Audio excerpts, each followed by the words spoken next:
कोशिश कर रही है या ये सिर्फ मेरे मन का भ्रम था। आरव तो हमेशा की तरह मुझसे प्यार करता था। उसकी बातों और उसके हाव भाव में कोई बदलाव नहीं था।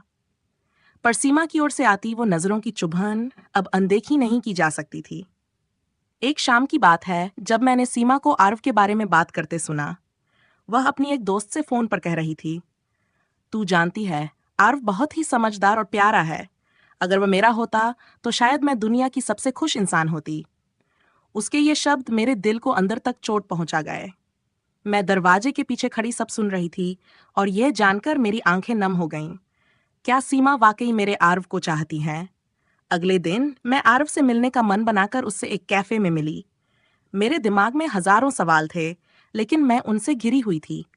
मैंने सोचा कि शायद मुझे आरव से इस बारे में बात करनी चाहिए, लेकिन डर था कि कहीं ये सब कहने से हमारे रिश्ते में खटास ना आ जाए। फिर भी मेरे मन की बेचैनी ने मुझे मजबूर कर दिया।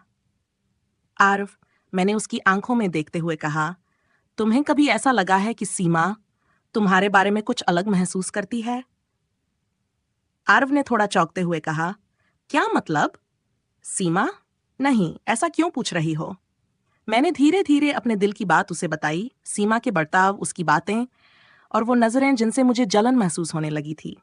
आरव ने यह सब ध्यान से सुना और फिर एक लंबी सांस लेकर कहा, तुम्हारा वहम हो सकता है।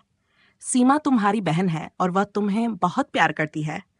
हो सकता है कि वह सिर्फ मुझे एक अच्छा दोस्त समझती हो। लेकिन आरव की यह बात सुनकर भी मेरा दिल शांत नहीं हुआ। मेरे अंदर कहीं न कहीं यह एहसास पुख्ता होता जा रहा था कि सीमा सिर्फ दोस्ती नहीं, कुछ और चाहती थी। कुछ ऐसा जो सिर्फ मेरा था, आरव का प्यार। एक दिन जब मैं घर जल्दी लौट आई, तो मैंने सीमा और आरव को घर के आंगन में बात करते देखा।